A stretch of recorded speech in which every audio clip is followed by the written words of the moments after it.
আধ্যাত্মিক পৰিৱেশে বিৰাজ কৰিছে সত্ৰগুৰি ৰামদিয়াৰ বঙালতলা শ্ৰী শ্ৰী চৈতন্য মহাপ্ৰভুৰ যি 539 সংখ্যক যি আবিৰ্ভাৱ মহোৎসৱ এই মহোৎসৱৰ সংগতি ৰাখি তিনিদিনীয়া বৰ্ণাঢ্য কাৰ্যসূচীৰে অনুষ্ঠিত কৰা হৈছিলে।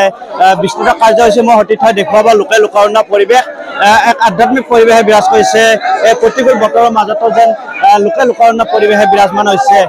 সত্ৰগুৰি ৰামদিয়াৰ এই বঙালতলা প্ৰাংগণত চৈতন্য সত্ৰ প্ৰাংগণত এক আধ্যাত্মিক পৰিৱেশ বিৰাজ কৰিছে। তৃতীয় দিনা এক অন্তিম দিনা অষ্টপ্ৰহৰৰ যি অষ্টপ্ৰহৰৰ 69তম যি মহোৎসৱৰ এক নাম সংকীৰ্তন মহোৎসৱৰ লগত সংগতি ৰাখি যি লোকে লোকাৰণ্য পৰিৱেশ বিৰাজ হৰে কৃষ্ণ হৰে ৰাম কৃষ্ণ বন্দনাৰে মুখৰিত হৈ আছে সত্ৰগুৰি ৰামদিয়াৰ আকাশ বতাহ লোকে লোকাৰণ্য পৰিৱেশ বিৰাজমান হৈছে। মই কথা পাতিবলৈ যত্ন কৰিম যিসকল উদ্যোক্তা আছে উদ্যোক্তাসকলৰ পৰা কিছু মন্তব্য লৈ চেষ্টা কৰিম।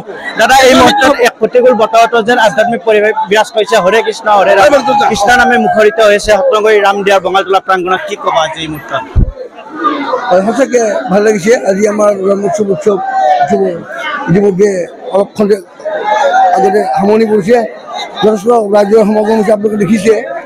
আৰু এইটো প্ৰতি বছৰে এনেকৈ জাকজমকতে আমি তিনিদিনীয়া কাৰ্যসূচী চৈতন্য মহোৎসৱৰ উৎসৱ উদযাপন কৰোঁ।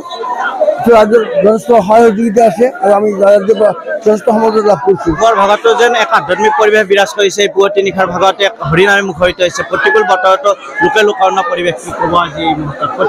এইবাৰ কেইতম এইবাৰ 539তম আমাৰ জন্মোৎসৱ আৰু 69তম সংকীৰ্তনৰ এইটো আৱৃত্তি হৈছে। এই প্ৰতিকূল বতৰটো আমাৰ ৰাজ্যত আপোনালোকে দেখিছে যথেষ্ট সমাগম হৈছে। যথেষ্ট ভাল লাগিছে। জন্ম উৎসৱত আমাৰ ৰাজ্যৰ আগুণ্ঠ সহায় সহযোগ যথেষ্ট পাইছোঁ।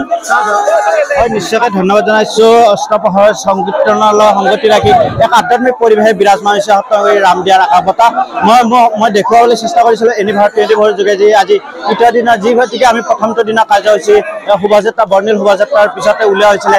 দ্বিতীয় দিনা এক নাম সংকীৰ্তন মহোৎসৱৰ লগত দ্বিতীয় দিনা এই বিস্তৃত কাৰ্যসূচীৰে আজি অন্তিম দিনা এই পুৱাৰ ভাগত যেন হৰি নামে মুখৰিত হৈছে। কৃষ্ণ নামে হৰে কৃষ্ণ হৰে ৰাম মুখে কৃষ্ণ মুখে বন্দনিত হৈ আছে এই ৰামদিয়া বঙালতলা প্ৰাংগণত। আমি পুৱাৰ ভাগৰ এই দৃশ্য আমি পুৱাৰ এই অন্তিমটো দিনা আজি অন্তিম কাৰ্যসূচী দেখুৱাৰ কাৰণে আহি উপস্থিত হৈছিলোঁ। হাজোৰ পৰা মই বিদুল মজুমদাৰ, এনিভাৰ24।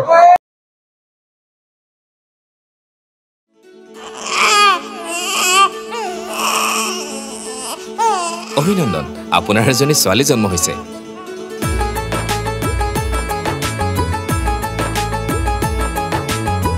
লাহি পাহি এজনী পৰি আহিলে ঘৰখন